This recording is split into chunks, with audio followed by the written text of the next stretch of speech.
Hey everybody, thanks for checking out the channel. I'm going to show you another way to vent your tires without putting a hole through the tire. A lot of people often vent their tires through the rim, which I think is probably a smarter way to do it, but it does require a little more effort and a little more knowledge to do it right. So why should you vent your tires? Well, I have been driving these for about 3 or 4 days and there's all these flat spots. The air on the inside has been pushed out and the tire's being sucked down. You can see all those divots. And also look at the profile of the tire. It's really square and flat. It's supposed to be kind of curved up. So this is what happens when you don't vent your tires. The benefits of putting a vent in your rim instead of the tire is your rim will be vented indefinitely, no matter how many times you put different tires on it. Whereas a tire, if you've got holes in your tire, sometimes those are prone to tear. They can also take in dirt and water, and you have to vent them every time you get new tires. Yes, you can get water in a vented rim, and it could be worse because you can't really shake or spin the water out of the wheel. If you've got your tire vented, centrifugal force may push the water out if you spin the tires up real fast. I haven't tried that. I almost never drive in wet conditions, so let me know in the comments how you get water out of a vented tire or a vented rim.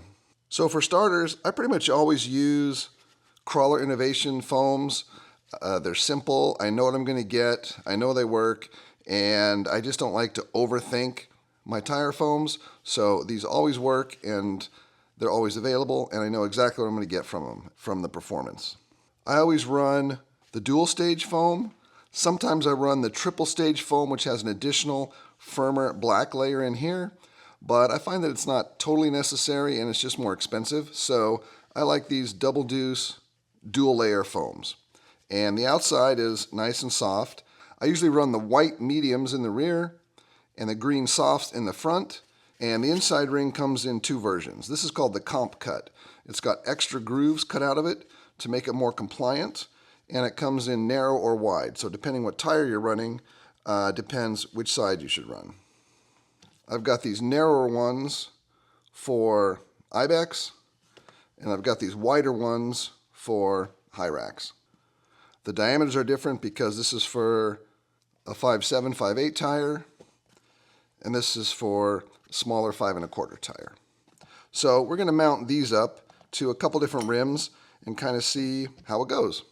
My question is, do you have to vent the foam as well in order to get the air to squeeze out? So let's find out. I'm going to start by drilling the rim, and I'm going to start with these rims, and we will do a 3-piece beadlock rim here in a minute. These are my very favorite rims at the moment. They're crazy light, crazy strong, and crazy inexpensive.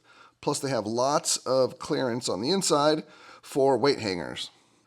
These are only 22 bucks a pair, and they only weigh 17 grams a set. And I've never broken one yet. They are a little bit compliant, which gives you a little bit of a margin of error, so that helps make them durable because they're not too stiff. I also like that they're a smaller diameter than the inserts on a 3-piece beadlock rim. What that does is it gives your foam more room to squish, and it doesn't preload the foam by stretching it out. If you're using a beadlock rim with a center insert, this is much tighter on the inside, and it kind of stretches the foam and preloads it, which I don't love, and it's pretty hard to cut it out bigger, so that's kind of a side benefit of these Crawler Innovation wheels. So I'm just going to put 2 3mm holes to start. There's a perfect spot right here. This is probably where the injection molding tool had the filler hole for the plastic.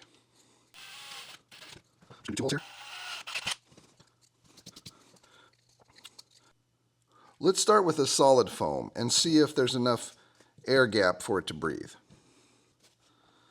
I'm going to be building these tires anyway, so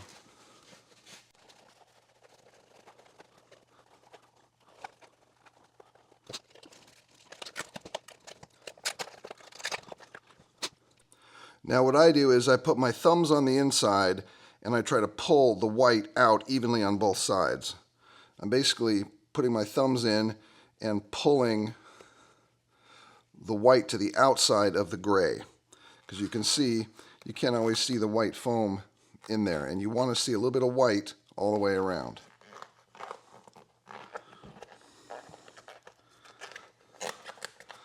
So my method is this. Get your thumbs in there, walk it around, pull it out, go all the way around once, maybe twice. And when you're done, what you want to be sure is that you can see the edge of the white all the way around, nice and even. You can see I didn't get it all the way, so work on it one more time around.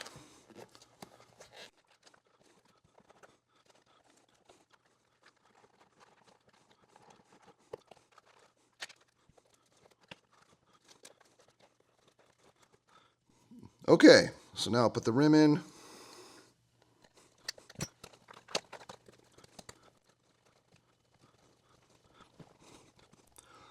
Now, I'm not going to glue these just yet. I do know that this bead is relatively airtight. So for this experiment, it's airtight enough that I don't need to glue it to seal it. So let's see here if we've got airflow or not.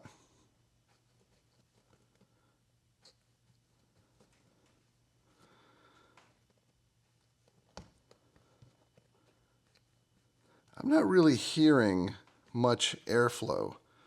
I suspect that that hole is being blocked by the foam.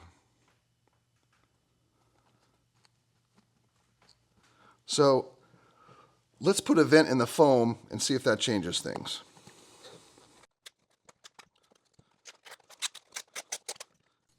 Okay, so I've got two holes, 180 degrees from each other. I'm going to put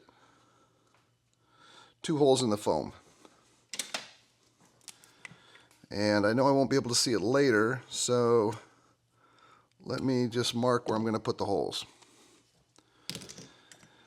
And I've got a steel punch here. This is 5/16, no particular reason. I just thought it was a nice big hole that won't really compromise the foam, but should be enough to breathe.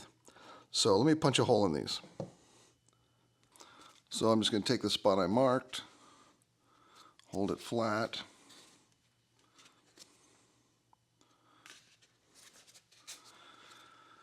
Put the punch right here.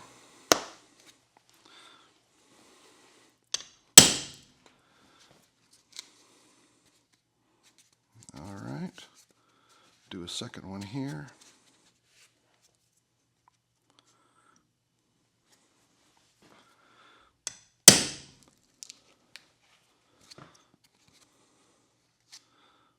All right, perfect. Two holes. All right, so now we'll put this back together and we'll put it so the holes are lined up. And I marked it so I can remember once it's in there. So here we go again.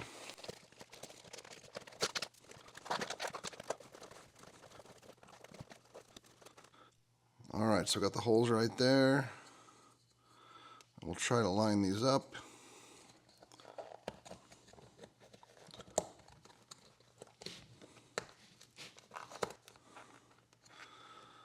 Okay, got my black mark. Well, it's not quite lined up with the hole well enough. So I'm going to give this a little twist.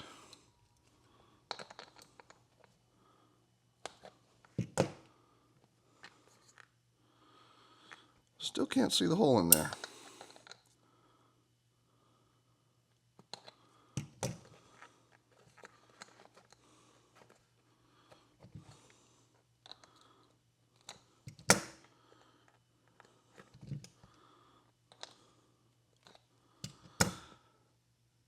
Okay, now I got it lined up.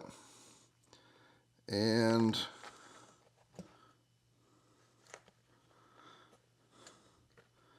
there we go. It's lined up on both sides. So you can see why this is a little harder than just punching some holes in your tire. Let's put this all together. All right, let's see if there's any difference now that we have breather holes through the foam into the rim. Can you hear that? That's totally different than before.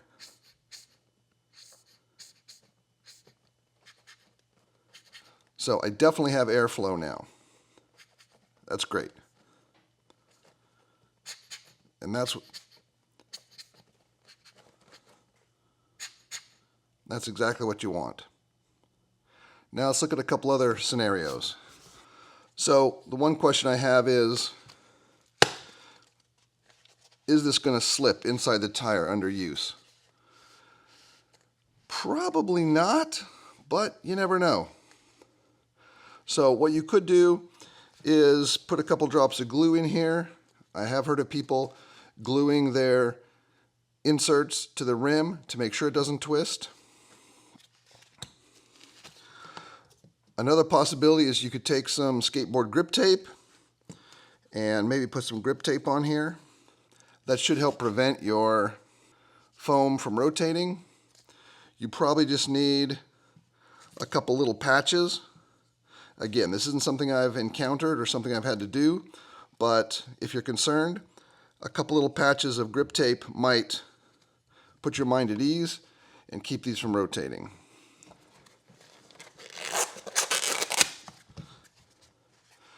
Remember, if the foam gets out of alignment with the vent hole, there's a big difference in breathability as we just demonstrated. So you want to be sure these are always lined up. And glue or grip tape might be a way to do it. Now, if you're running alt foams or anti-foams or laser foams or silicone or any other type of 3D printed insert, you may or may not have this issue. It depends on the geometry of your insert and whether or not it blocks the hole. So you'll have to play around with your particular inserts and make sure that they do hit your breather hole. And your breather hole doesn't have to be in the middle. I just drilled it here because that's where it was convenient. You might consider drilling your holes to the side. You might consider drilling more holes, 4, 6, probably don't need a lot more than that. And maybe alternate left and right if you're going to drill a few holes. Sometimes people will just run solid foam. This is open cell foam. This is closed cell foam. Closed cell foam doesn't really pass air through it. Open cell does. So if we have a very basic, inexpensive insert, let's see if that breathes or not.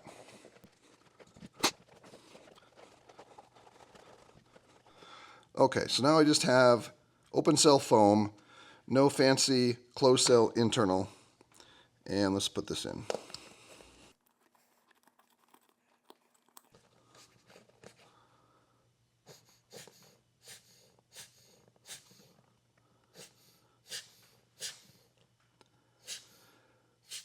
That breathes pretty well.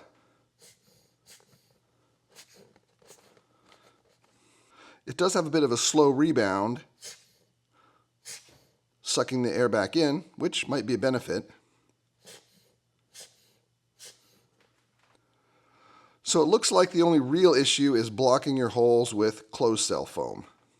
In case you don't know the difference in performance between solid foam and dual stage foam, if you've got solid soft foam, if you're running all open cell foam, which is what sometimes comes with your tires, you can see this will compress very, very deeply. Whereas on a dual layer foam, the outside compresses, but then it hits this harder foam in the middle. So it's very progressive. It starts off soft, but then you've got this harder material to take up bigger, heavier hits. So I really like two-stage. Single stage foam seems a little bit soft. You're probably going to be sitting real deep against your rim, and you may not want to drive like that. I just picked up a set of these deluxe wheels, and these are obviously super vented on the inside. There's no internal sleeve. These are really cool. They're kind of buried on the website. These are deluxe 2-2 wheels, and you have to specify this inside ring. And if you do that, it converts it to a beadlock rim. So you don't have to glue your tires. So it comes as a glue-on tire, but you add these simple inserts and it makes it beadlock. This is a really cool rim that's perhaps not advertised well enough, and you can get different width inserts depending how wide. I always go really wide. The trend in crawling is really narrow, and I'd like to do a video later on the benefits of a wide rim. So I'm going to try out these deluxe goat wheels. I've got one built up already. They're really nice. These deluxe tires are crazy sticky. Probably the stickiest I've ever seen out of the box.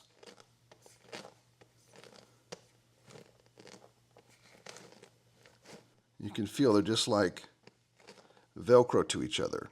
And these are only the soft tires. They also have extra soft. So I'm going to try these out. They only weigh 31 grams. These plastic crawler innovation rims only weigh 17 grams. So 17 grams, 22 bucks. These super fancy carbon deluxe are 31 grams, and I think with the inserts they were 45 bucks. That's for a pair. I am working on a concept for my own wheel that I hope to show you in the near future. Another thing to consider is tuning rings if you're running foam. These go on the side, usually the inside, and they add a little bit more stiffness so the tire is more stable on the rim, less likely to shift and twist off the rim, especially in side hilling. It also takes up a little bit more space. If you're running a little bit wider tire, I would definitely put a tuning ring in there. If you're running a narrower tire, there's probably not room for a tuning ring, but you could always try it. They come in two different weights. There's this real dense heavyweight, quite stiff. I usually run the medium weights, and I only run these in like a wider Hyrax tire. I don't run them in an Ibex. So now let's take a beadlock wheel. These are wheels I really like. These are SSD, I forget the model, pretty authentic looking, and they come with, or you can buy, one of two different center spacers. One is a little bit wider, and it's also a little bit different diameter. I believe they claim that these black ones are for Proline tires, and the blue ones are for every other tire on the market. So you've got two options to tune your fit, at least with an SSD wheel. So let's put some vents in this wheel and see what happens. I think the easiest way to do it is going to be drill everything at once. I'm going to bolt this together just to be safe.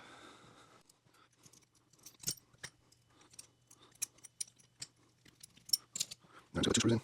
You gotta take that part in it. I don't think there's an easy way to do this, so I'm just gonna go for it.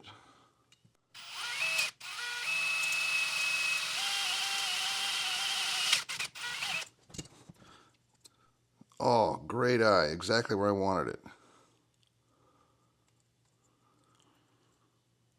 Perfect.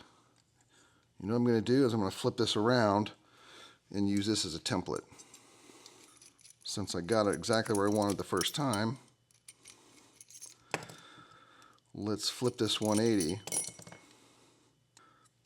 put it back together.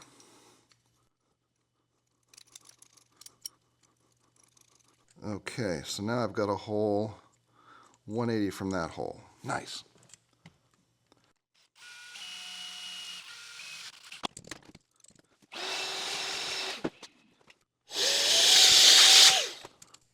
All right, so this is pretty much in the middle. That's great. And, well, I'm going to have to make a second one in the plastic. I forgot. Well, I got a minor error in my thinking. I don't have a hole in the plastic on the other side. So I'm going to have to guess and hope I get lucky. There's probably a way I could mark it, but let's see if I can line it up. All right, here goes nothing.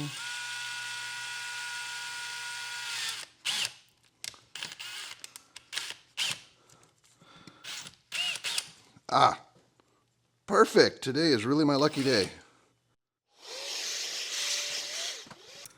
All right, so the cool thing about these SSD wheels is they have these keys, so the center spacer stays lined up. Kind of seems like overkill, but they did a great job of lining these up so it can't turn. All right, so there's my breather holes. I'm going to make these holes bigger. Now, the best way to enlarge a hole in thin plastic like this is with this kind of drill bit. This is for sheet metal and other thin objects. Works great on thin plastic. See how it just cuts out a real nice circle?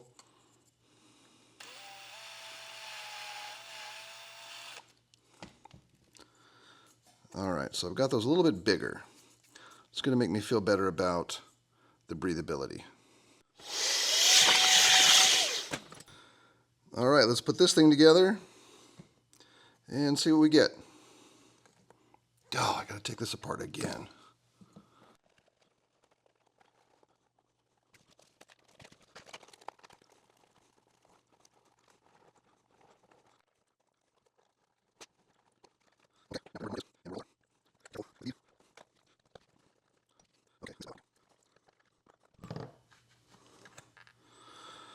Okay, I missed lining them up by, I don't know, 20 degrees. So I've got to spin this somehow.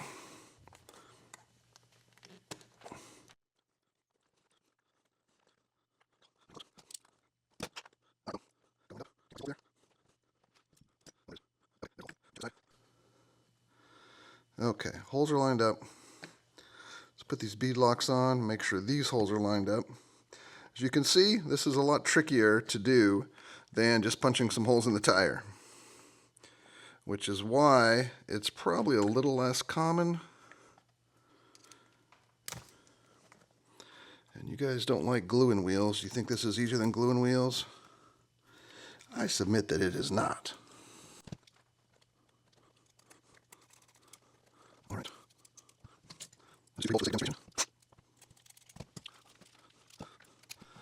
I'm really liking this Dewalt drill. I did do a whole video on it. And it's really great for putting together wheels. Once you get to the end, you can finish by hand. That's the really interesting thing about this drill. Everybody's tight. Let's see if the holes are still lined up. Yep, the holes still are lined up. No problem. Now let's check the breathability. Nice. All right. That is very, very breathable. So, for those of you that are in the camp of venting your rims, I think it's a great idea. This is really strong. It's kind of protected from dirt and water, although water gets into everything. And you can see it requires quite a bit more effort to get all your breather holes lined up. But it does work, and now I don't have holes in my tire. So there you go. There's another option for venting your tires. Vent the rim instead, and you get the same result.